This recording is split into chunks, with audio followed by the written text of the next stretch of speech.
અને ભાવનગરના એસસીએફ શૈલેષના પિતાનું નિવેદન સામે આવ્યું છે। એસસીએફ શૈલેષ ખાંભલાના પિતાએ કડક સજાની માંગ કરી છે। પત્ની બે બાળકોની હત્યા કરીને મૃતદેહને દાટી દીધા હતા। હવે એમના પિતા કહી રહ્યા છે, શૈલેષ ખાંભલાના પિતા કહી રહ્યા છે કે મારા કુમળા બાળકો અને પુત્રવધુ સામે અધમ કૃત્ય થયું। હું અને મારો પરિવાર દુઃખમાં છીએ। મારો પંખીડાનો માળો વિખરાઈ ગયો છે। સરકાર યોગ્ય તપાસ કરી કાર્યવાહી કરાવે। ભાવનગરની અંદર જે ચકચારી ઘટના બની છે, પત્ની અને બે બાળકોની હત્યા બાદ તેને દફનાવી દેવામાં આવી હતી, ત્યારે જે હત્યારા પતિ શૈલેષ ખાંભા છે, તેમના પિતા આપણી સાથે છે અને એ પોતે માંગ કરી રહ્યા છે કે આ તપાસમાં ન્યાય થવો જોઈએ। હું એમના પિતા છું। મારો તો પંખી જેવો માળો વિખાઈ ગયો છે।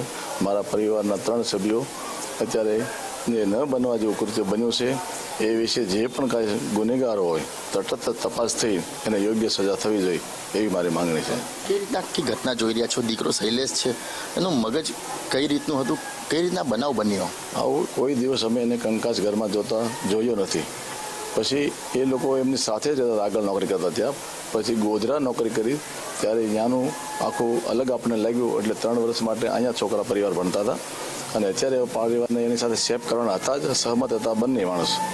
પણ આ દિવાળી વેકેશનમાં ફરવા ગયા ખાલી, અને પરીક્ષા પૂરી થાય પછી ત્યાં શિફ્ટ કરવાના હતા જ તે, એ પણ કોઈ પ્રશ્ન અમને લાગ્યો નહોતો।